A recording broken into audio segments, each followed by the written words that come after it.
بسم الله الرحمن الرحيم اللهم لك الحمد كله ولك الشكر كله وإليك يرجع الأمر كله سره وعلانيته فأهل أنت أن تحمد وأهل أنت أن تعبد لا إله إلا أنت الأحد الصمد لم يلد ولم يولد ولم يكن له كفوا أحد اللهم صل على سيدنا محمد في الأولين وصل على سيدنا محمد في الآخرين وصل على سيدنا محمد في الملأ الأعلى إلى يوم الدين اللهم إليك أسلمنا وبك وعليك توكلنا وإليك نبنا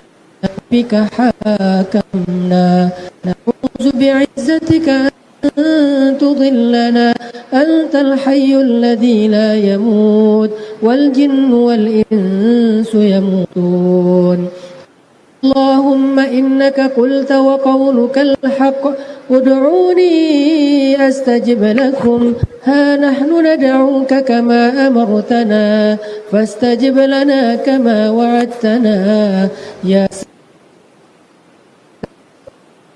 العظام من بعد الموت يا من أمنت يونس في بطن الحوت يا من حفظت موسى في اليم والتابوت يا ودود يا ودود يا ذا العرش المجيد يا فعال لما يريد يا أرحم الراحمين اللهم أعطي كل واحد منا مسألته وقضي كل واحد منا حاجته يا سامع الدعوات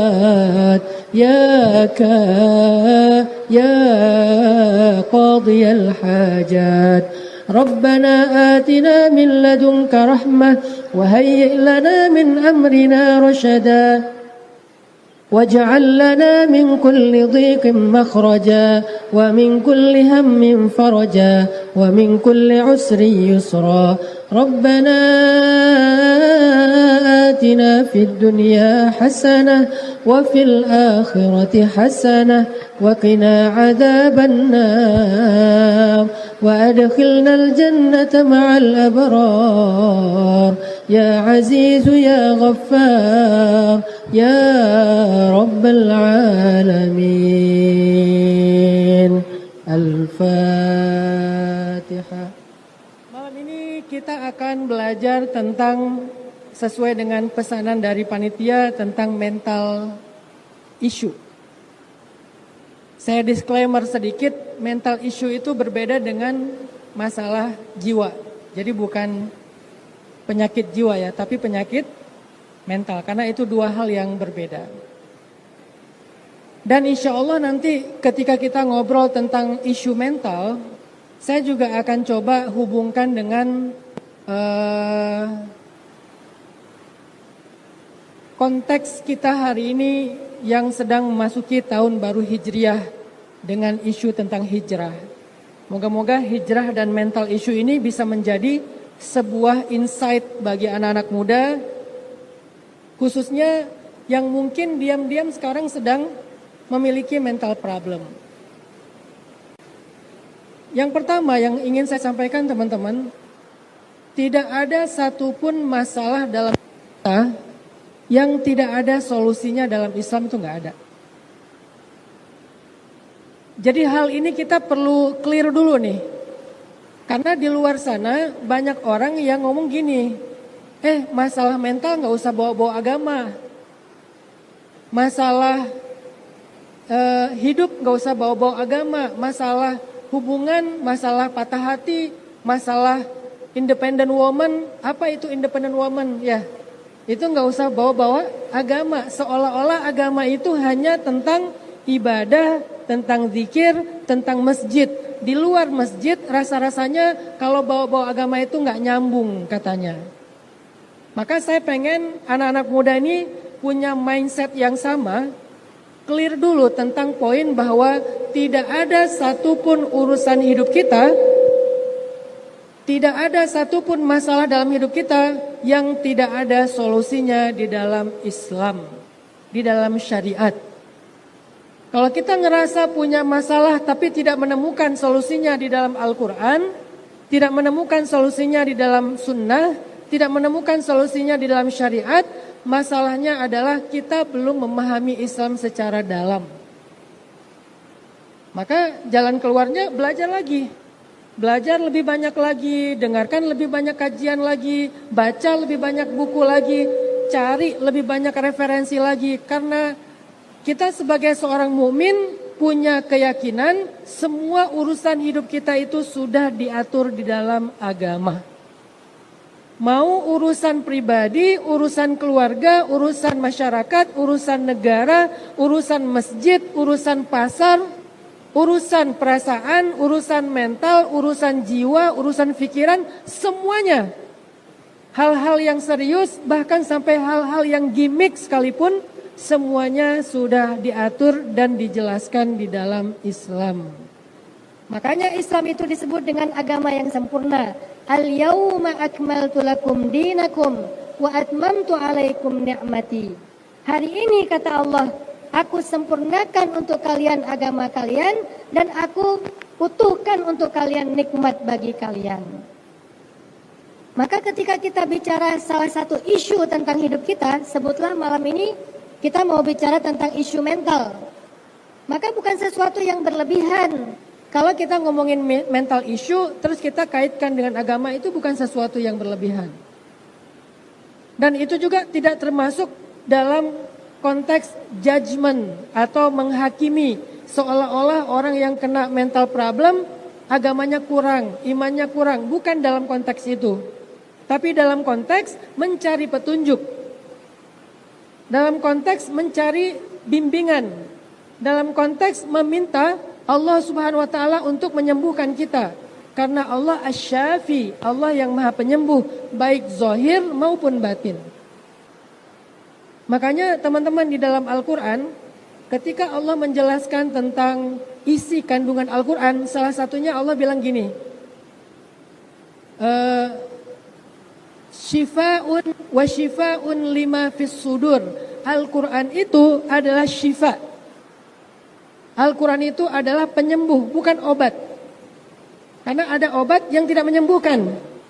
Apa obat yang tidak menyembuhkan? Obat yang hanya sekedar meringankan rasa sakit. Kalau obatnya penyakit fisik namanya painkiller. Kalau penyakit mental namanya mood stabilizer. Itu adalah obat-obat yang dia berfungsi bukan untuk menyembuhkan, tetapi hanya sekedar untuk meredakan nyeri. Painkiller yang paling sederhana yang kita minum sering itu adalah paracetamol ya. Jadi kalau kita panas, dikasih paracetamol supaya kita bisa meredakan nyeri panas, sakit kepala, jadi bisa tidur, ngantuk. Itu obat, tetapi dia tidak menyembuhkan, fungsinya hanya meredakan sakit. Sedangkan Syifa itu bukan sekedar obat, tapi dia penyembuh. Maka ketika Allah Subhanahu wa taala menyampaikan wa syifa'un lima fis sudur, bahwa Al-Qur'an itu adalah penyembuh.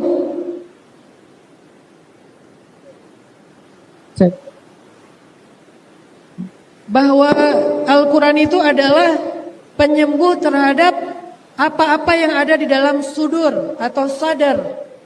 Apa itu isi dari sadar? Sadar itu biasanya masalah mental. Kalau qalbun biasanya masalah perasaan. Kalau fuadun biasanya masalah pikiran.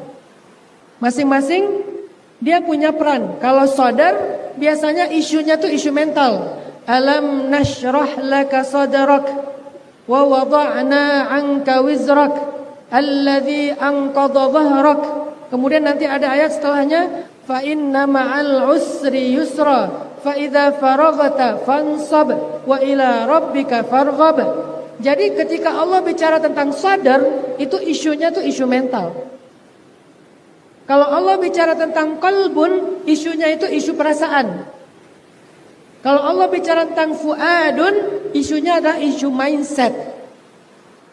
Maka ketika Allah berbicara wasyifaun lima fis sudur, Al-Quran itu adalah penyembuh terhadap apa yang ada di dalam dada, maka maksudnya Al-Quran itu bisa menjadi penyembuh terhadap mental problem. Ini salah satu contoh ayat mental dalam Al-Quran. Jadi jangan bilang mental itu isu yang tidak ada hubungannya dengan Islam. Mungkin kita selama ini aja yang agak kurang aware tentang makna-makna yang terkandung di dalam Al-Quran.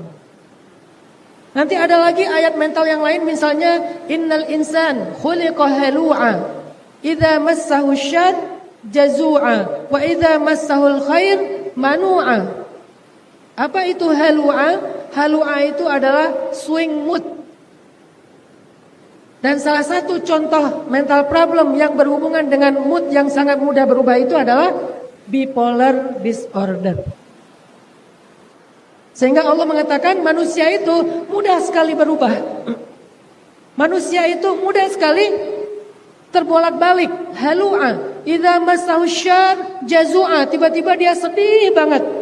Wa idza massahul khair manu'a, tiba-tiba dia menjadi orang yang lupa diri. Itu salah satu yang mirip dengan masalah itu adalah orang yang mengalami bipolar. Orang yang mengalami swing mood secara ekstrim.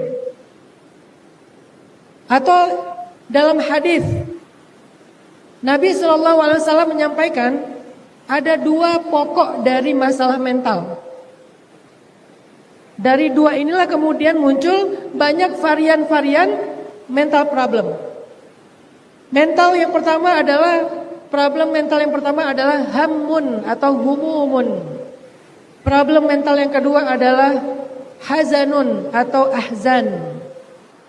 Dan dalam hadis kita pernah mendengar Nabi SAW mengajarkan satu doa, Allahumma inni a'udzubika minal hammi wal hazan. Ya Allah, aku berlindung kepadamu dari masalah hammun dan hazanun. Hammun adalah isu mental tentang masa lalu. Hazanun adalah isu mental tentang masa sekarang dan masa yang akan datang. Ini kenapa saya sebutkan satu persatu ayat hadis, biar kita yakin bahwa ternyata isu mental itu memang sudah dibahas 1400-an tahun lalu di dalam Islam. Tinggal kita gali aja bagi kita yang mengalami mental problem, baik yang masih ringan, apalagi mumpung masih ringan, bahkan yang sudah agak ekstrim sekalipun.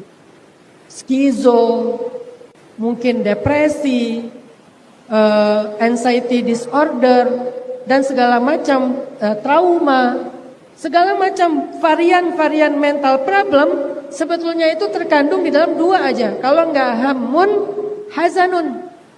Apa itu hammun? Rasa yang tidak nyaman tentang masa lalu, salah satunya trauma. Apa itu hazanun? Rasa yang tidak nyaman tentang masa depan, salah satunya anxiety. Sehingga kalau kita mau belajar untuk syifa, menyembuhkan sedikit demi sedikit terapi mental secara Islam, selain nanti ada pendekatan psikologi, ada pendekatan hal-hal yang lain, terapi-terapi yang lain, ada pendekatan Islam yang perlu kita cari tahu. Dan Islam punya banyak sekali tips, punya banyak sekali insight, punya banyak sekali terapi bagaimana caranya kita bisa menyembuhkan mental problem kita secara pribadi.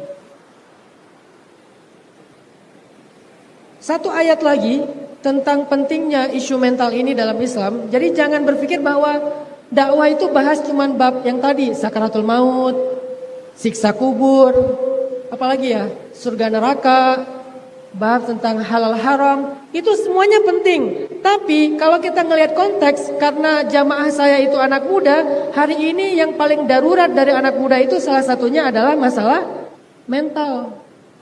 Ditambah lagi dengan tren-tren yang semakin meresahkan. Kalau dulu ada tren misalnya pinjol. Kalau sekarang trennya apa? Judi online. Pinjol, judi online, dua-duanya itu menjadi trigger orang mengalami mental problem yang lebih ekstrim lagi. Gara-gara terlilit hutang pinjol, akhirnya ada yang bunuh diri dan bunuh keluarganya.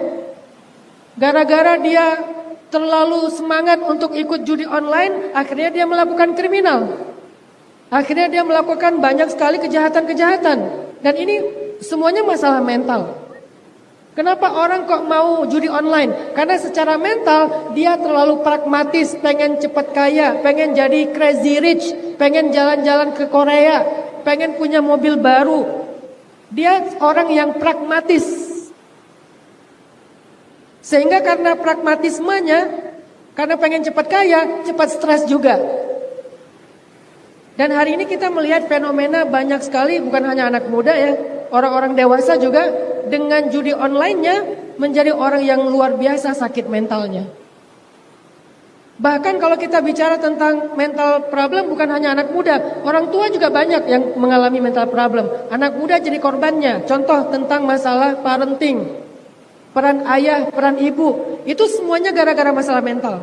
Kenapa ada ayah yang membanting bayinya sampai meninggal? Karena dia swing mood. Tadi siang dia masih main sama bayinya, malamnya bayinya dibanting. Hanya gara-gara gak tahan dengan suara rengekan bayi itu, suara teriakan bayi itu. Berarti kan mood dia mudah sekali berubah, mental. Ada ibu misalnya, kenapa sampai dia membuang bayinya atau melempar bayinya ke selokan segala macam? Karena dia mengalami mental anxiety, dia cemas tentang keadaannya, dia cemas tentang bayinya, dia cemas tentang masa depannya, dan masih banyak lagi. Hari ini KDRT, kemudian pelanggaran hak anak, itu semuanya salah satu penyebabnya adalah mental problem yang diidap oleh orang dewasa ataupun anak muda. Sehingga ngomongin tentang mental issue itu bukan ngomongin hal yang sepele. Itu membicarakan sebuah masa depan negara. Kebayang gak kalian ya, kalau 10 tahun lagi akan banyak pilot-pilot yang skizofrenia. Dan itu gak ketahuan kan? Akan banyak driver travel atau bus yang skizo. Akan banyak driver online skizo. Depresi. Kebayang gak gimana nasib kita nanti? Sebutlah driver online aja atau driver travel. Dia skizo. Begitu kambuh, maka dia hanya tahu tentang gimana cara mengakhiri hidup dirinya dan orang lain. Udah kejadian beberapa tempat. Di Pulau Jawa ada bus, bukan bus, minibus. Ada minibus disetir oleh seorang laki-laki yang lagi depresi dan kemudian dia diindikasi mengalami skizofrenia. Dia menabrakkan mobilnya ke truk yang lagi berhenti di pinggir tol. Sehingga semua penumpangnya meninggal. Kenapa dia melakukan itu? Karena perilaku orang yang mengalami skizo, dia tuh ingin mencelakai diri dan orang lain. Dan ketika dia melakukan itu, dia gak sadar. Dia tuh gak waras, dia tuh gak bisa berpikir dengan jernih. Dia bahkan tidak bisa melihat kecuali sesuatu yang muncul yang lain dengan apa yang dilihat orang pada umumnya. Dia mendengar suara-suara, dia melihat bayang-bayang. Kenapa saya tahu? Karena saya menangani banyak sekali kasus mental. Saya di rumah punya satu kaos yang ditulis, kaosnya itu dilukis oleh salah satu pasien mental problem kita, skizo.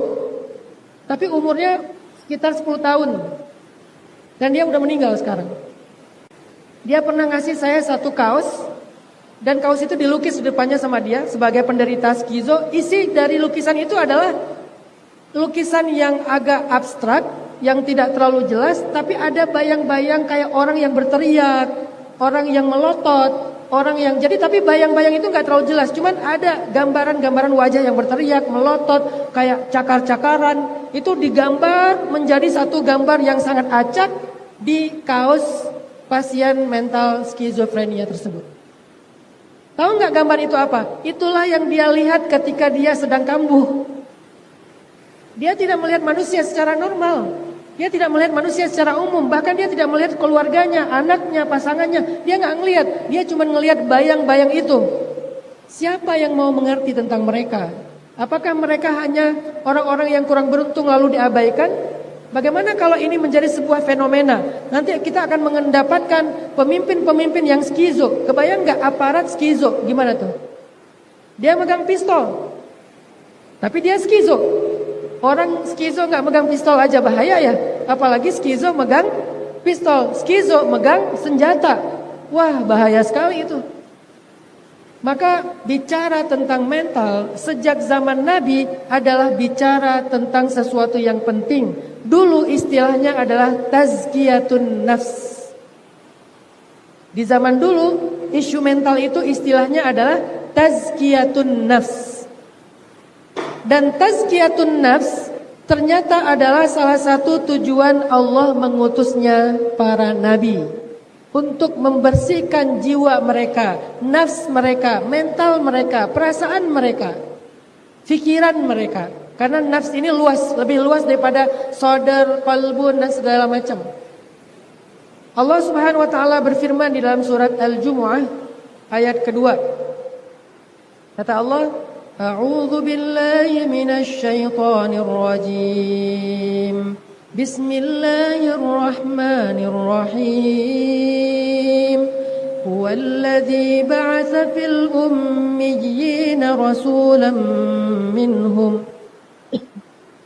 yatlu 'alaihim ayatihi wa yuzakkihim wa yu'allimuhumul kitaba wal hikmah wa in kanu min qablu lafi dhalalim mubin.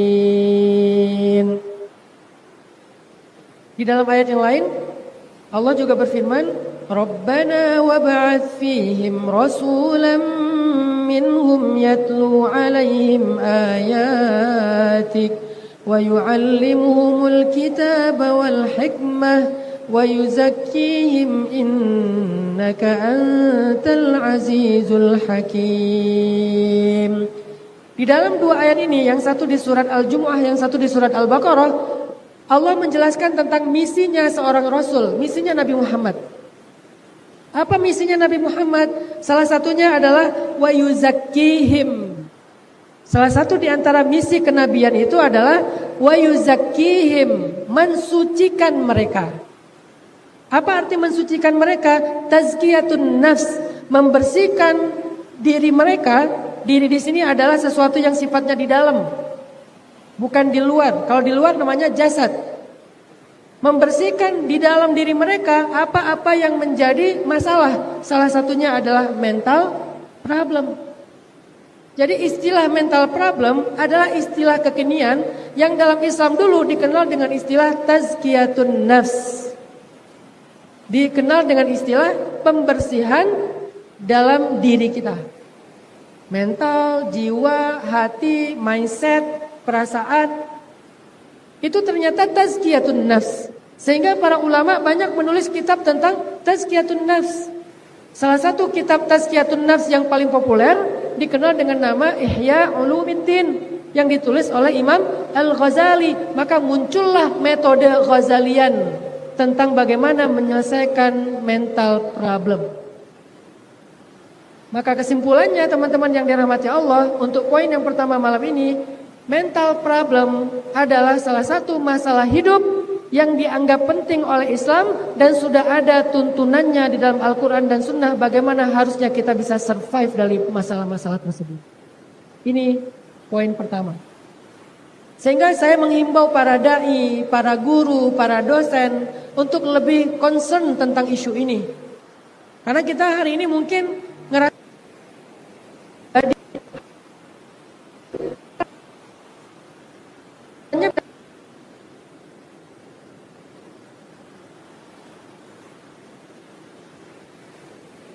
ngalamin mental problem hari ini.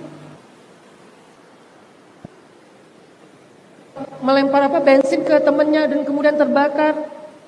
Saya pernah nanganin satu pasien, anak SMP. Dia itu dibully di sekolah. Kemudian sampai di rumah dia depresi. Ketika dia depresi, akhirnya orang tuanya, orang kampung gak ngerti tentang mental issue, dikira dia mengalami gangguan jiwa. Kan beda penanganan gangguan jiwa sama gangguan mental, itu beda. Karena orang tuanya orang sederhana, ngerasa anaknya itu ngalamin gangguan jiwa. bahasa vulgarnya gila lah. Nah karena takut anaknya mengganggu orang, akhirnya di rumah dipasung. Dan diagnosanya si anak ini diguna-guna. Kan gampang ya mendiagnosa yang kayak gitu-gitu gampang. Oh anak saya diguna-guna sehingga dia gila, daripada ganggu orang atau pergi nggak pulang-pulang.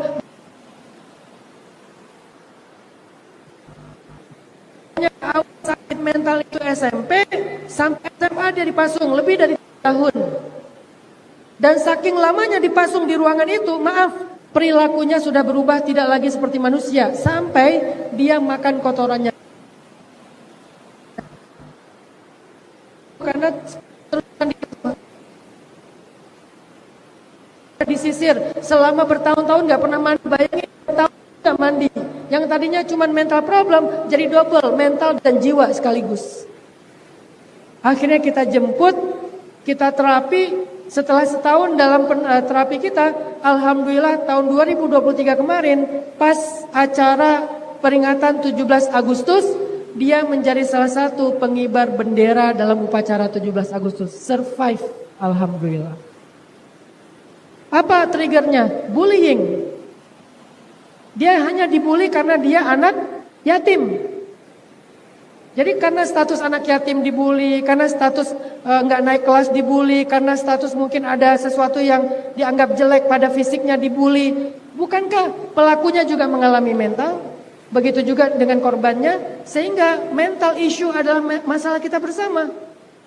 Harusnya masuk dalam kurikulum pendidikan kita mulai dari SD bahkan sampai di universitas.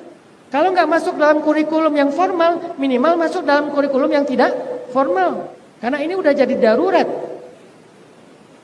Begitu juga saya menghimbau para dai-dai ini, para ulama, para ustadz, coba mulai baca-baca lagi tentang isu mental. Karena isu itu adalah isu daruratnya umat. Bukankah tugas dakwah itu menyelesaikan masalah umat? Dan salah satu masalah darurat umat hari ini adalah masalah mental. Dan itu nggak ada bedanya antara yang jilbabnya panjang sama yang nggak berjilbab sama sekali. Sama aja. Jangan berpikir hafiz Quran gak kena mental. Jangan berpikir orang yang rajin ke masjid gak bisa kena mental. Jangan berpikir orang yang hijabnya panjang, jidatnya hitam gak bisa kena mental. Karena mental bukan hanya tentang masalah kurangnya ibadah. Tapi triggernya macam-macam. Perlakuan orang tua, lingkungan masyarakatnya, apa yang dia akses di sosial media. Banyak masalahnya, masalah pribadi. Semua orang bisa mengalami mental problem. Dan semua kita punya potensi yang sama. Sama kayak sel kanker, semua kita punya sel kanker. Cuman ada yang dengan pola hidupnya yang buruk, akhirnya sel itu menjadi sesuatu yang ganas, jadilah penyakit. Tapi selnya ada di semua tubuh manusia. Yang dengan katanya salah satu terapi kanker yang paling baik itu puasa.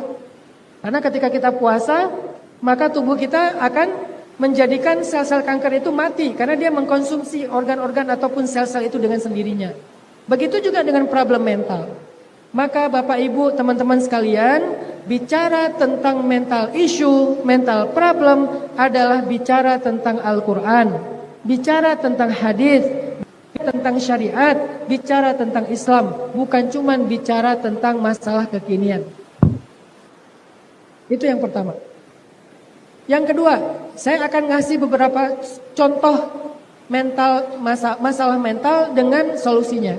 Ini hanya bentuknya mungkin simbolik dan simulasi aja ya. Tadi dalam doanya Nabi SAW kita belajar bahwa masalah mental itu ada 2. Nanti variannya yang banyak. Tapi secara core-nya, basicnya ada 2. Yang pertama, rasa tidak nyamannya kita tentang masa lalu dan masa sekarang. Dan ini disebut dengan istilah hammun. Ada rasa kayak trauma, ada rasa kayak marah, ada rasa sakit, ada rasa luka, ada rasa kecewa, ada rasa benci, ada rasa nggak rela, ada rasa bersalah. Itu semuanya varian dari hammun. Yang kemudian menjadi tekanan demi tekanan, akhirnya menjadilah yang disebut dengan stres. Lebih lanjut lagi, depresi. Nanti bisa kemana-mana arahnya. Itu dikenal dengan istilah hammun. Apa triggernya? Macam-macam. Bisa triggernya hari ini misalnya masalah masa lalu ya. Untuk anak muda yang paling gampang ditinggal pas lagi sayang-sayangnya. Itu trigger kan? Tapi itu masih ringan. Yang lebih berat lagi apa coba? Setelah ditinggal, ternyata mantan lebih bahagia daripada kita. Kok tahu dari mana? Tahu dari akun kedua. First akunnya sih udah unfollow, unfriend. Kan gengsi banget dong, udah jadi mantan masih di follow aja gitu kan. Tapi second akunnya masih following, masih stalking, masih comparing, masih proving. Oh dia jalan-jalan ke Perancis. Akhirnya karena pengen proving, aku juga bisa bahagia, kita editlah foto kita di belakangnya ada menara Eiffel. Demi membuktikan ke dia kalau kita juga bahagia. Lama-lama jadinya pamer, flexing. Gara-gara pengen flexing, akhirnya pinjol. Demi flexingnya lebih ekstrim lagi, judi online. Biar bisa flexing kan. Kemana-mana, bisa kemana-mana. Triggernya sederhana, cuman diputusin pas lagi sayang-sayangnya. Kenapa? Ngerasa relate ya? Atau ada yang pernah marah banget tentang masa lalunya, tentang orang tua. Saya sering sekali dapat curhat tentang anak yang marah sama ayahnya, marah sama ibunya. Dan saya selalu bilang ya, dalam Islam bukan cuma anak yang bisa durhaka kepada orang tua. Orang tua juga bisa durhaka kepada anak loh. Kenapa kita jarang mendengar narasi orang tua durhaka kepada anak? Karena yang ceramahnya orang tua. Gak mungkin dong dia ngomongin itu ya. Nah saya sekarang ceramah mewakili anak nih. Ternyata orang tua juga bisa durhaka kepada anak. Kapan? Di zaman Umar bin Khattab ketika menjadi Amirul Mukminin, ada seorang ayah datang kepada Umar bilang gini, ya Amirul Mukminin, anak saya nggak mau ketemu dengan saya udah bertahun-tahun. Apakah dia durhaka? Akhirnya Umar memanggil anaknya. Panggil dia ke sini. Ketika dipanggil, kenapa kamu nggak mau ketemu dengan ayahmu? Bukankah kewajiban kamu untuk bertemu dengan ayahmu, berbakti kepada ayahmu? Kemudian anak ini bertanya kepada Umar, ya Amirul Mukminin, selain anak bisa durhaka kepada orang tua, apakah orang tua bisa durhaka kepada anak? Kata Umar, bisa. Orang tua durhaka kepada anak dengan 3 alasan. 1, tidak mencari pasangan yang solih atau solihah untuk menjadi ayah atau ibu bagi anaknya. Kedua, tidak memberi nama atau memanggil dengan nama yang baik. Dan ketiga, tidak memberikan nafkah dari nafkah yang halal. Kalau salah satu dari 3 ini dilanggar, maka orang tua itu durhaka kepada anak. Kemudian anak ini bilang kepada Umar, ya Amirul Mukminin, ayah saya memberikan saya ibu seorang perempuan pezina. Artinya, dia adalah anak dari perempuan pezina. Berarti dia tidak memberikan saya ibu yang solehah. Bukan pernah berzina, pezina, masih berzina sampai sekarang. Kemudian ayah saya sering memanggil saya dengan panggilan yang buruk, mencela saya, menghina saya, merendahkan saya. Dan yang ketiga, ayah saya menafkahi saya dari nafkah harta yang haram. Maka karena itu akhirnya Umar memanggil ayahnya, mentabayun ternyata benar, akhirnya ayahnya pun dihukum dengan cara dicambuk oleh Umar bin Khattab. Artinya apa? Triggernya bisa dari orang tua. Saya pernah nanganin sebuah kasus ya. Seorang anak umurnya 15 tahun, perempuan. Dirusak lahir batinnya oleh ayah kandungnya sendiri. Sampai hamil. Dan itu enggak satu kasus yang saya tanganin. Ada lebih dari 3 kasus. Ada anak sambung, ada anak kandung. Ada anak sambung 2 perempuan. Yang satu 10 tahun, yang satu 7 tahun. Dua-duanya perempuan. Dirusak oleh ayah sambungnya, ayah tirinya. Walaupun ini belum haid, jadi belum hamil. Tapi dirusak lahir batinnya oleh ayah tirinya gara-gara perilaku di rumahnya tuh enggak baik. Di mana mereka tidur bareng. Ayah tirinya, ibunya, jadi posisi tidurnya ibunya, ayah tirinya, anak perempuannya di sisi ayahnya. Dan itu berlaku selama bertahun-tahun. Kenapa ibunya enggak menuntut? Karena dianggap sebagai aib keluarga, jadi dibiarin. Ada lagi kasus terbaru sekitar 2 minggu yang lalu. Seorang anak umurnya 9 tahun dirusak oleh ayah kandungnya karena ibunya jadi TKW di luar negeri sampai anak ini mengalami penyakit HIV. Banyak, yang saya tangani itu banyak. Jadi saya lumayan sering mendapati kasus-kasus mental issue yang luar biasa di lapangan. Dan itu terjadi bukan hanya dengan orang lain, tapi orang terdekat. Triggernya bisa orang tua, bisa guru ngaji. Kan sekarang banyak juga. Madrasah, pondok pesantren, di mana guru ngajinya melakukan pelecehan terhadap santriwatinya, bahkan santri laki-lakinya. Yang tadinya diajarin tata cara wudhu, yang lainnya diajarin tata cara untuk pijat atau akupuntur atau apa, banyak. Siapa yang mengalami mental problem? Pelakunya. Dan pelaku itu adalah korban di masa lalu. Sehingga korbannya nanti akan menjadi pelaku di masa yang akan datang. Dan itu udah jadi sebuah riset ilmiah di mana-mana jurnalnya memang mendiagnosanya kayak gitu. Pelaku adalah korban di masa lalu. Korban adalah pelaku di masa yang akan datang. Sehingga masalah-masalah kayak gini bikin seorang anak kadang-kadang marah banget sama ayahnya. Marah banget sama ibunya. Sehingga dia mengalami sebuah penyakit mental, rasa marah yang luar biasa, membuat dia benci sama orang tuanya, dan itu menekan dirinya, membuat dia gak nyaman dalam hidupnya. Maka apa obat dari Al-Quran tentang hammun, trauma, marah, sakit hati, kecewa, benci, apalagi tadi misalnya merasa bersalah. Karena saya juga pernah larut dalam sebuah rasa bersalah, sehingga saya kayak ngerasa benci sama diri saya sendiri, marah sama diri sendiri. Pernah ngalamin fase itu, walaupun gak sampai yang parah gitu. Tapi semua orang juga punya hal-hal yang kayak gini. Kalau dibiarkan akan jadi mental problem yang luar biasa. Lalu gimana cara Islam menawarkan solusi-solusi untuk hammun, rasa marah atau rasa trauma tadi? Salah satunya adalah Islam mengajarkan kita tentang fa'idha faraghta fansob. Apa itu faragh? Faragh itu artinya kosong. Arti kosong di sini, kalau udah nggak bisa ngelakuin apa-apa lagi, kan udah nggak ada kesempatan. Masa lalu itu kan udah lewat. Masa lalu itu sudah lewat, masa lalu itu tidak bisa dirubah, masa lalu itu sesuatu yang di luar jangkauan kita, dan dalam Islam disebut dengan faragh. Sehingga pesan dari kata-kata faragh, berdamailah dengan masa lalu. Karena kita udah nggak bisa merubahnya. Jadi arti faragh itu adalah kalian gak punya ruang di situ, kalian gak punya kemampuan di situ. Yang itu udah terjadi dan gak ada yang bisa merubahnya. Apa yang sudah terjadi, terjadilah udah. Maka di sini Islam mengajarkan kita, bisa gak kita berdamai dengan masa lalu? Bukan berdamai dengan orangnya, berdamai dengan kenyataannya. Berdamai dengan pengalamannya, berdamai dengan faktanya, berdamai dengan takdirnya.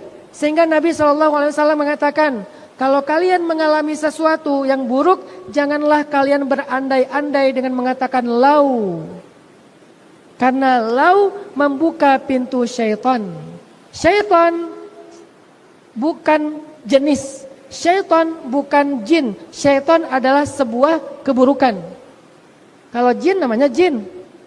Nanti jin itu ada jenis-jenisnya. Ada iblis, ada khannas, ada apa. Syaitan sendiri artinya sesuatu yang menjauhkan.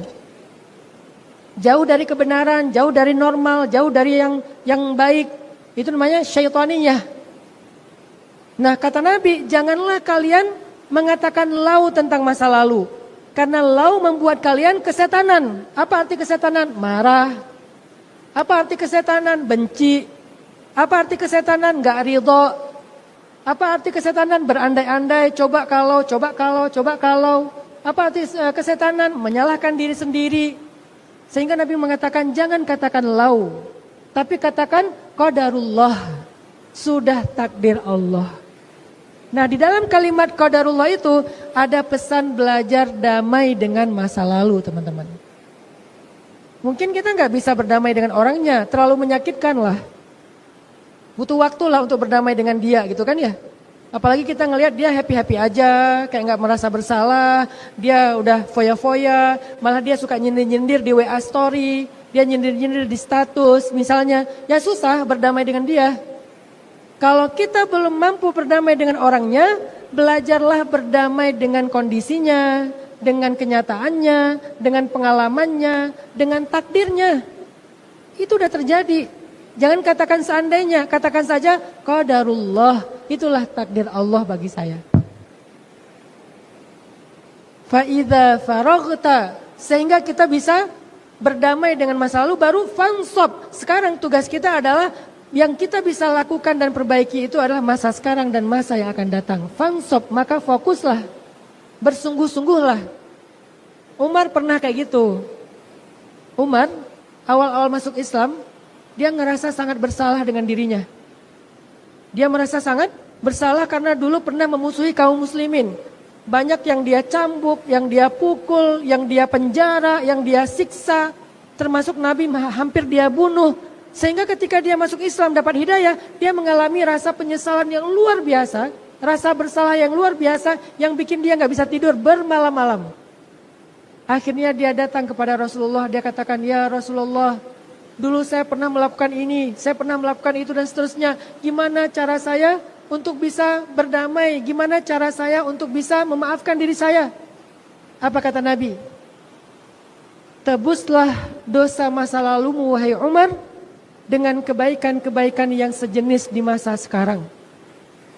Kalau dulu kamu sering memusuhi kaum muslimin, sekarang bela mereka. Kalau dulu kamu sering menyakiti mereka, sekarang bahagiakan hati mereka.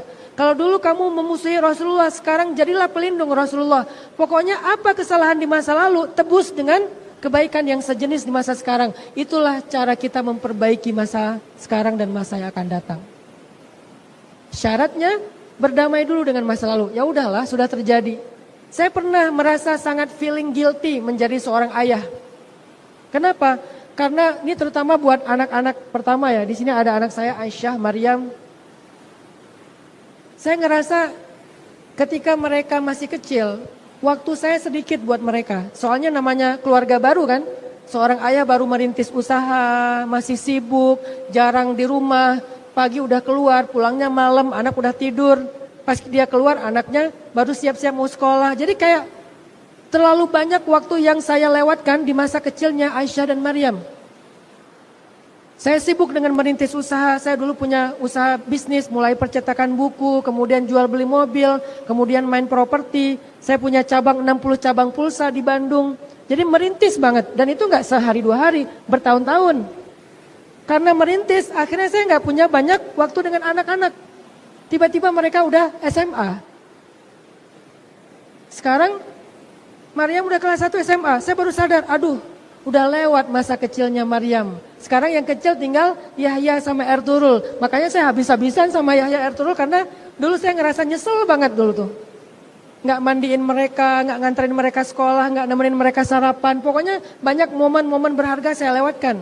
Muncul guilty feeling.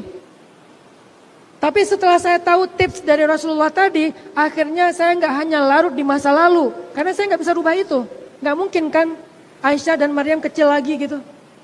Gak mungkin kan mereka masuk sekolah SD dan pakai baju merah putih lagi kan ya. Sekarang kan bajunya udah baju abu-abu. Gak bisa pakai merah putih lagi. Itu udah lewat, saya gak bisa rubah. Saya berdamai dengan masa lalu. Oke, saya salah. Oke, saya belum jadi ayah yang baik bagi mereka. Tapi apa yang bisa saya tebus sekarang? Maka sekarang azam saya adalah fokus menjadi support system bagi mereka. Mereka butuh apa di masa remajanya? Deep talk kah? Jadi teman ngobrol kah? Jadi teman main kah? Jadi teman berpetualang kah? Jadi teman untuk merintis karir kah? Mereka jadikan saya sebagai konsultan karir mereka. Nanti mereka mau jadi apa? Itu yang bisa saya lakukan. Sehingga ketika saya fokus di situ, pelan demi sedikit rasa bersalah tadi mulai reda. Ini yang diajarkan Islam. Pertama berdamai, kemudian coba fokus untuk melakukan hal yang terbaik yang bisa kita lakukan hari ini dan besok. Katakan qadarullah, jangan katakan lau, seandainya. Seandainya dulu aku gak putus, pasti sekarang aku udah bahagia.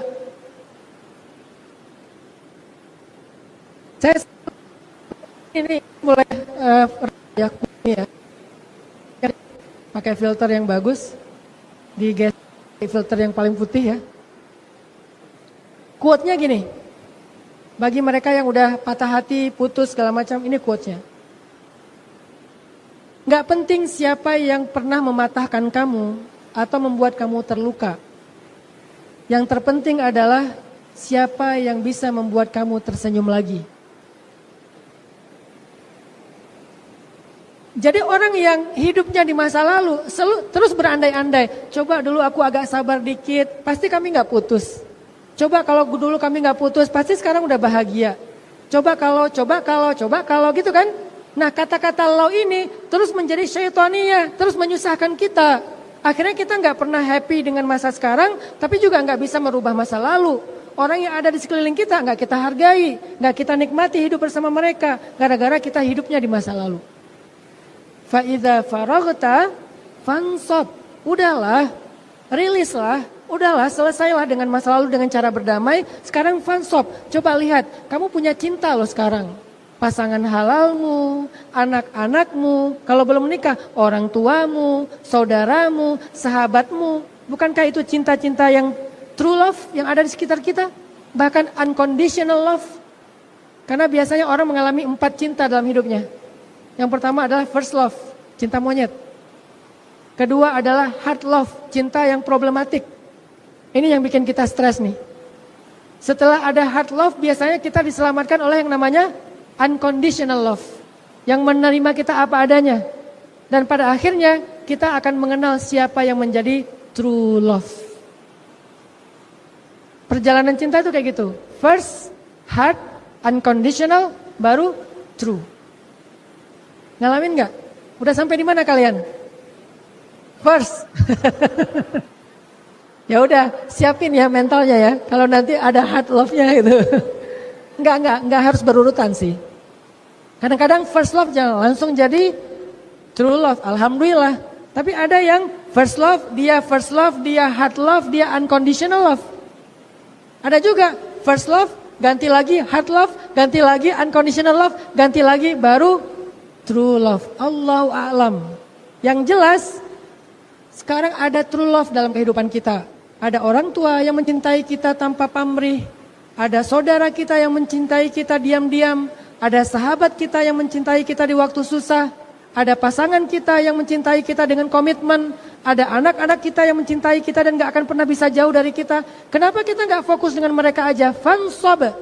Lupakan masa lalu, move on, faragh. Fa'idha faragta, kalau kamu mau move on, kata Allah, maka fansab, fokuslah dengan siapa yang membuat kamu tersenyum hari ini. Itu namanya hammun. Trauma, marah, benci, segala macam tentang masa lalu. Yang kedua itu namanya hazanun. Hazanun itu secara bahasa artinya bukan sedih sebetulnya. Itu terjemahan yang keliru tapi udah terlanjur populer. La tahzan. Arti yang sebenarnya bukan jangan sedih, jangan khawatir. Cuman udah terlanjur populer di Indonesia jangan sedih, ya udahlah daripada kita rame ya. Kalau mau memaknai tahzan yang tepat, bukan jangan sedih, jangan khawatir. Karena konteksnya waktu itu Abu Bakar khawatir terhadap keselamatan Rasulullah. Karena Rasulullah dikepung sama musuh. Akhirnya Rasulullah bilang, la tahzan, jangan khawatir Abu Bakar. Kalau sedih itu tentang masa lalu. Nah khawatir dalam bahasa mental problem disebut dengan anxiety. Cemas, khawatir, takut. Takut untuk mencoba, takut untuk berharap. Khawatir kalau dia berubah, khawatir kalau dia gak sayang lagi, khawatir kalau nanti rugi dan segala macam. Gara-gara trauma di masa lalu muncul anxiety di masa depan. Khawatir gak dapat jodoh karena umurnya udah 25 tahun tapi belum menikah. Teman-temannya udah pada punya anak. Teman-temannya lagi bulan madu, setiap reuni gak hadir karena takut dibully. Ini gimana nih dengan orang yang hazan, khawatir? Apa nasihat-nasihat Islam untuk masalah khawatir? Salah satunya khawatir dalam masalah jodoh. Ini buat cewek-cewek ya. Yang umurnya udah 25 tahun, 27 tahun. La tahzan. Jangan khawatir. Kenapa? Wa khalaqnakum azwaja, kata Allah.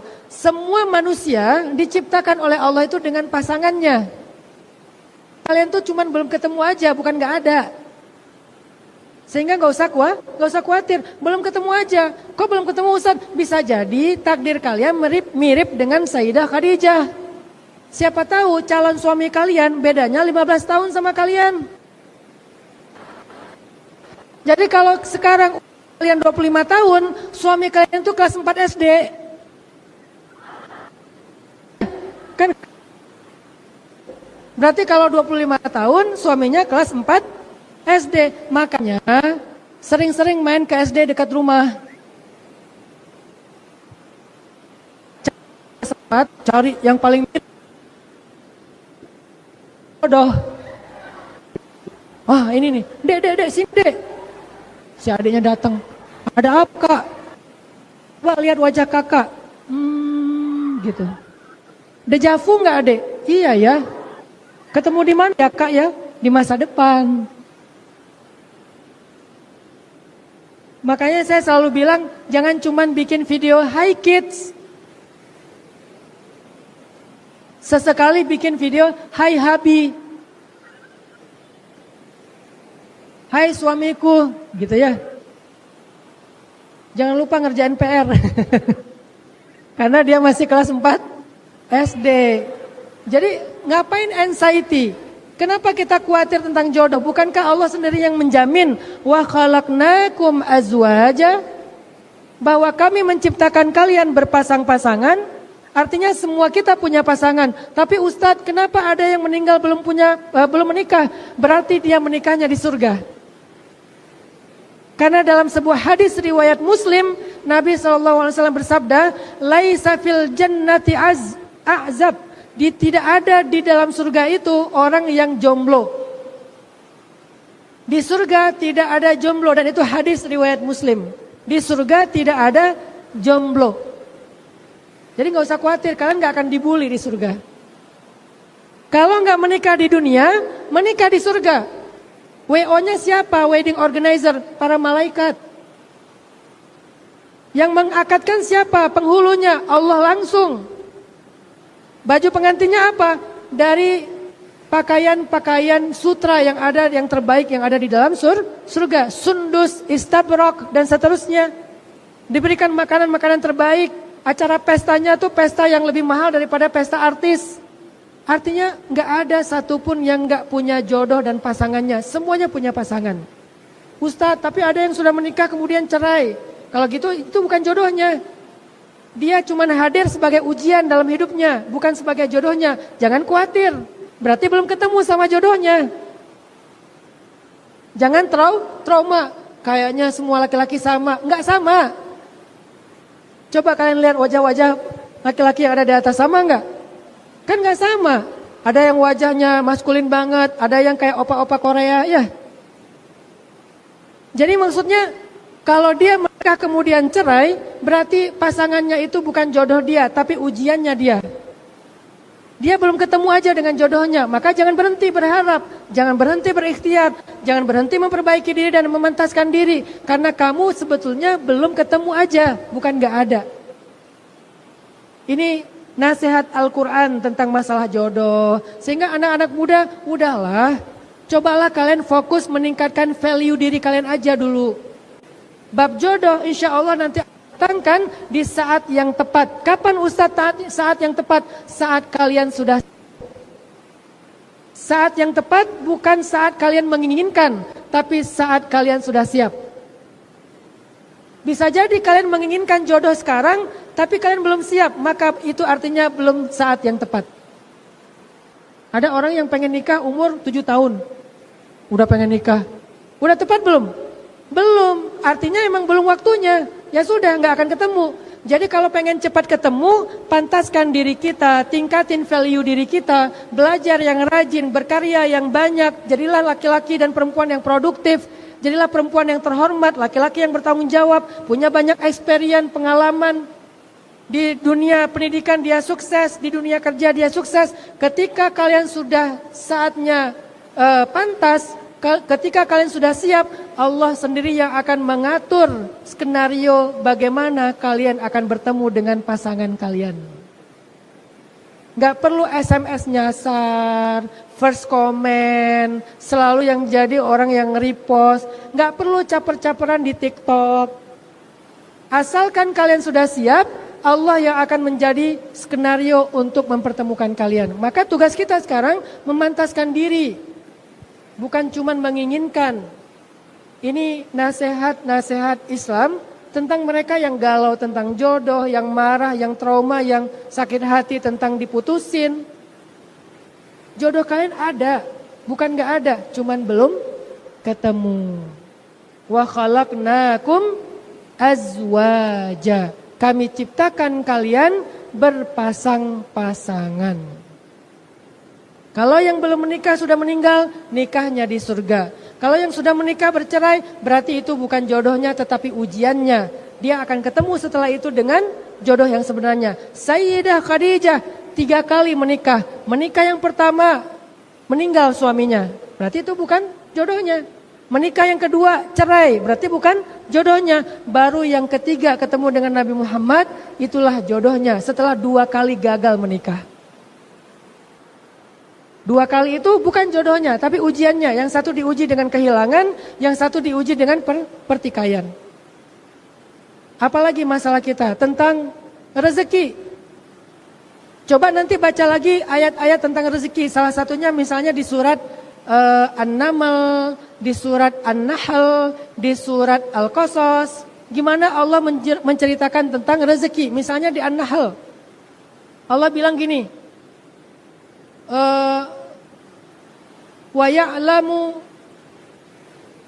mustaqarraha wa mustawda'aha. Allah tahu di mana tempat tinggal kalian dan di mana tempat Allah menyimpan rezeki kalian. Siapa yang tahu di mana rezeki kita? Allah. Allah tahu kita tinggal di mana, rezeki kita di mana Allah tahu. Mustaqarraha wa mustawda'aha. Sehingga siapapun yang ragu tentang rezeki, khawatir tentang rezeki, akhirnya dia merasa cemas tentang rezeki, tentang masa depannya, berarti dia perlu belajar lagi tentang ilmu tawakal kepada Allah Subhanahu wa taala. Bagaimana ilmu tawakal? Belajar dari hatinya burung, kata Nabi. Siapa yang bertawakal kepada Allah seperti tawakalnya burung, dia pergi di waktu pagi dalam keadaan paruhnya kosong, dia pulang di waktu sore dalam keadaan paruhnya terisi, maka dia akan menjadi orang yang paling bahagia. Belajarlah tawakal seperti burung. Burung itu dia tinggal di sebuah tempat, Allah yang tahu di mana akan ada rezekinya esok hari. Tapi dia nggak pernah khawatir, pokoknya keluar aja. Tugas kita berikhtiar, tugas kita merencanakan. Tetapi kita tidak tahu gimana hasilnya. Siapa yang tahu? Tuhan kita yang maha pemurah, maha pengasih, maha penyayang, yang baik banget sama kita. Lalu kenapa khawatir? Sebagaimana anak, dia nggak khawatir karena punya ayah yang baik dan kaya. Kalau ayahnya kaya tapi nggak baik, pelit, mungkin khawatir. Ayahnya baik tapi miskin, khawatir. Ini ayahnya kaya, baik. Khawatir nggak tuh anak? Nggak khawatir, karena punya ayah yang baik dan kaya. Kita punya Tuhan yang kaya dan baik. Terus kenapa khawatir? Baiknya Allah lebih daripada ayah dan ibu kepada anaknya. Kayanya Allah lebih kaya daripada siapapun juga. Semua yang ada di langit dan di bumi itu kekayaan Allah. Artinya seorang hamba Allah gak mungkin khawatir tentang rezekinya, karena dia punya Tuhan yang maha pengasih lagi maha kaya. Sebagaimana seorang anak konglomerat gak mungkin khawatir tentang masa depannya, karena dia punya ayah yang baik dan juga kaya raya. Belajar tentang itu. Dalam ikhtiar sesekali gagal itu biasa. Itu cara Allah mendidik kita supaya nanti kita dikasih sesuatu saat kita pantas. Sama kayak anak. Ketika dikasih tugas sama ayahnya dia gagal, gak apa-apa, gak akan dihukum kok sama ayahnya. Saya bikin sekolah tentang sosiopreneur, pengusaha sosial. Maryam masuk ke sekolah itu. Saya kasih challenge Maryam, bikin project. Sebagai ayah, saya modalin dia, saya siapin masa depan dia, saya bikin sekolah untuk dia. Saya kasih dia challenge bikin project. Kalau projectnya gagal, saya nggak akan menghukum anak saya. Saya akan ngasih tahu dia pelajaran dari kegagalannya. Oh ini masalahnya, oh ini yang harus diperbaiki, oh ini jalan keluarnya. Dia belajar dari situ. Bahkan saya tambahin lagi modalnya. Saya kasih pelajaran, tambahin modal, kasih pelajaran, tambahin modal. Sampai dia siap, saya kasih modal yang sebesar-besarnya. Begitulah Allah memperlakukan kita tentang rezeki. Jadi kalau dalam sesekali kita ikhtiar gagal, bukan berarti rezeki kita nggak ada. Itu cara Allah mendidik kita supaya kita lebih layak lagi mendapatkan rezeki yang lebih banyak. Gitu cara Islam mengajarkan kita tentang tawakal, tentang istislam, tentang iman, tentang thiqah billah. Sehingga siapa yang percaya kepada Allah yang maha kaya dan maha baik, harusnya dia nggak anxiety tentang masa depannya. Ada apa-apa dia tinggal gini aja, ya Allah, ya Allah, ya Allah. Maka teman-teman yang dirahmati Allah Subhanahu wa taala, 2 poin saja yang ingin saya sampaikan tentang mental problem malam ini. Yang pertama, mental problem itu dalam Islam adalah tazkiyatun nafs. Dan kita bisa menemukan ayat hadis yang sangat banyak tentang isu mental ini. Sehingga pesannya, jika kita ingin sembuh dari mental problem kita, cobalah belajar Islam lebih dalam lagi. Perbanyak lagi referensi kita, baca lebih banyak buku lagi, dengarkan lebih banyak nasihat lagi, baca lebih banyak kisah-kisah lagi. Insya Allah dari kisah-kisah itu kita akan belajar bagaimana cara survive dari mental problem. Ada di Al-Quran, ada di hadis, ada di kisah-kisah teladan yang luar biasa. Perempuan, laki-laki, semuanya ada. Perempuan, siapa kisah yang paling cocok untuk kalian yang masih muda-muda? Sayyidah Maryam. Ada surat Ali Imran, ada surat Maryam. Dua-duanya berkisah tentang cewek cantik, masih muda, tapi dia mendapatkan ujian yang sangat berat. Apa ujiannya? Masih kecil jadi yatim. Udah remaja atau dewasa dikasih ujian dengan cara difitnah. Karena dia punya anak tapi gak punya suami. Difitnah sama Bani Israel. Bagaimana cara dia survive? Bahkan dia pernah mengatakan, ya laitani mittu qabla hadha wa kuntu nasyan mansiya. Aduhai seandainya aku mati aja. Kan berarti mengalami mental issue. Walaupun bukan berarti Sayyidah Maryam itu kayak orang yang kelainan mental, bukan. Tapi sedang diuji mentalnya. Saking beratnya ujian Maryam sampai dia berandai-andai mengatakan seandainya aku mati aja. Bukan pengen mati, bukan pengen bunuh diri, bukan. Kayak rasanya berat banget gitu. Nah, gimana cara Maryam survive? Baca surat Maryam. Coba hayati kisah Sayyidah Maryam. Apa tipsnya Sayyidah Maryam? Dan seterusnya. Kalau laki-laki ada kisahnya Yusuf, ada kisahnya Yahya, ada kisahnya Musa.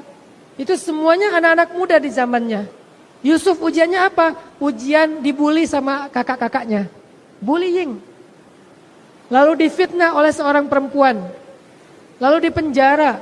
Dan berbagai macam ujian-ujian yang lainnya. Maka belajarlah dari Yusuf. Bagaimana cara Nabi Yusuf menghadapi bullying. Bagaimana Nabi Yusuf menghadapi fitnah. Bagaimana Nabi Yusuf menghadapi hate speech dari perempuan-perempuan yang ada di Mesir. Yang mengatakan Yusuf dan perempuan itu udah gila cinta dan segala macam. Dimabuk cinta. Ini pelajaran bagi kita. Atau Nabi Yahya. Atau Nabi Musa. Ketika beliau remaja, beliau gak sengaja bunuh orang gara-gara ngedorong orang terus mati. Lari ke Yordania, dulu namanya Madian. Bagaimana cara Nabi Musa survive di negeri orang? Ketemu cewek, lagi ngantri kasih minum ternaknya. Kemudian Nabi Musa melamar mereka, menikah dan seterusnya. Itu kisah-kisah yang harusnya kita bisa ambil sebagai referensi bagaimana harusnya kita belajar menyelesaikan masalah hidup kita dari mereka. Jadi satu, isu mental bukan isu yang tidak ada pembahasannya dalam Islam. Ada banget. Bisa dalam bentuk ayat perintah, ayat larangan, ayat perumpamaan, ayat kisah, hadis, cerita-cerita, banyak. Maka belajarlah Islam, insya Allah kita akan tahu bagaimana menyelesaikan masalah-masalah hidup kita, khususnya masalah mental problem kita. Yang kedua, mental itu cuma 2 dalam Islam. Hammun wa hazanun. Hammun, obatnya apa? Obat dari hammun itu adalah belajar berdamai dengan masa lalu. Kenapa berdamai? Karena masa lalu itu faragh. Tidak ada ruang untuk kita mengubahnya, memperbaikinya, udah lewat. Dan salah satu cara berdamai dengan masa lalu adalah dengan jangan pernah mengatakan seandainya, jikalau, semisalnya, dan seterusnya, berandai-andai, jangan. Tapi katakan, qadarullah, inilah takdir Allah, inilah ketetapan Allah, inilah nasib saya yang Allah gariskan. Ya udah berdamailah dengan itu. Setelah berdamai, fansob, fokuslah dengan masa sekarang dan masa depan. Karena cara memperbaiki masa lalu adalah membayar hutang. Ada orang yang punya hutang, setiap hari kerjanya menangisi hutang aja, nggak pernah bayar. Aku punya hutang banyak nih, stres nggak dia? Stres kan? Daripada dia menangisi hutang yang nggak dibayar-bayar, kenapa dia nggak kerja aja? Kenapa dia nggak ikhtiar aja, nyicil pelan-pelan, lama-lama habis juga tuh hutang. Daripada dia tiap hari cuma ngeluh, aku punya hutang banyak, berapa? 100. Kan selalu kalau ketemu teman, pinjam dulu 100 ya. Lama-lama banyak hutangnya. Tapi setiap hari cuma ngeluh, aduh hutang aku banyak, aduh hutang aku numpuk, aduh hutang aku di mana-mana, aduh aku nggak berani ketemu orang karena setiap ketemu pasti ada utang di dia. Akhirnya dia stres. Itu orang yang berandai-andai hanya mengeluh tentang masa lalu. Coba, oke, saya punya hutang memang di masa lalu, tapi saya akan berkomitmen nggak akan ngutang lagi sekarang. Itu satu. Kedua, saya akan cicil pelan-pelan bayar hutang. Kesalahan kita di masa lalu, musibah di masa lalu adalah sesuatu yang di luar jangkauan kita, udah nggak bisa dirubah lagi. Apakah itu salah kita, salah orang lain, salah orang tua, udah nggak bisa dirubah. Sekarang fokus kita, aku pengen bahagia di hari ini. Kalau aku nggak bisa bahagia dengan dia di masa lalu, aku akan bahagia dengan dia yang di masa sekarang. Fa idza faraghta fansab, itu tentang hammun. Sedangkan tentang hazanun, tentang anxiety, tentang galau, tentang takut, tentang nggak berani dan seterusnya, maka obatnya adalah belajar berserah diri kepada Allah. Tentang jodoh, Allah udah berjanji, wa khalaqnakum azwaja. Ya udah serahin sama Allah. Tugas saya adalah memantaskan diri supaya Allah berkenan memberikan saya atau mempertemukan saya dengan jodoh saya. Gak usah khawatir, ada, cuman belum ketemu. Tentang rezeki, kata Allah, Allah tahu di mana kamu tinggal, di mana rezeki kamu disimpan. Udah tenang aja, aku akan bawa kamu ke tempat itu. Yang penting kamu jalan. Yang penting kamu jalan. Nanti aku yang akan bawa ke tempat-tempat rezeki kamu tersimpan. Tugas kamu bukan menemukan tempatnya, tapi berjalan. Dalam bahasa kita, ikhtiar, berusaha. Rezeki datang min haitsu la yahtasib, dari jalan-jalan yang tidak terduga. Ada aja tiba-tiba muncul dari jalan ini. Sampai saya pernah dapat rezeki dari musibah orang lain. Gara-gara ada orang yang dapat musibah, akhirnya dia ngajak saya untuk kerjasama. Dia punya sebuah usaha, agak gede sih usahanya. Ditipu sama temennya. Ditipu sekian miliar lah sama temennya. Drop kan bisnisnya. Akhirnya gara-gara dia butuh uang banget untuk nutupin operasional bisnisnya, vendornya, suppliernya segala macam. Yang tadinya dia nggak mau membuka kesempatan investasi, akhirnya dia buka. Masuklah saya, salah satu di antara banyak orang yang mau invest, dia buka siapa yang mau bantu saya invest, nanti dikasih saham. Artinya apa? Bisa jadi kita nggak pernah tahu dari jalan mana kita dapat rezeki. Tugas kita cuman berikhtiar, berusaha, memperbaiki diri, meningkatkan kapasitas. Tiba-tiba datang momentum, Allah kasih kita sumber rezeki. Muncul usaha ini, muncul peluang ini, muncul peluang itu. Allah lebih tahu, kita nggak tahu. Maka milikilah hati burung. Hati burung itu apa? Hati yang tenang. Dia di pagi hari keluar dalam keadaan paruhnya kosong, tapi dia di sore hari pulang dalam keadaan paruhnya terisi. Ini cuman contoh-contoh bagaimana Islam mengajarkan kita bagaimana harusnya kita bisa survive dalam kehidupan kita. Mudah-mudahan contoh-contoh sederhana ini bisa menjadi insight bagi teman-teman. Sehingga setelah ini kita lebih semangat lagi menggali Al-Quran, membaca tafsir, membaca sejarah-sejarah atau kisah-kisah orang solih, membaca hadis, mendengar nasihat. Mudah-mudahan sedikit demi sedikit kita akan bisa menyembuhkan luka-luka mental kita. Saya kira gitu aja yang bisa saya sampaikan. Barakallahu fikum.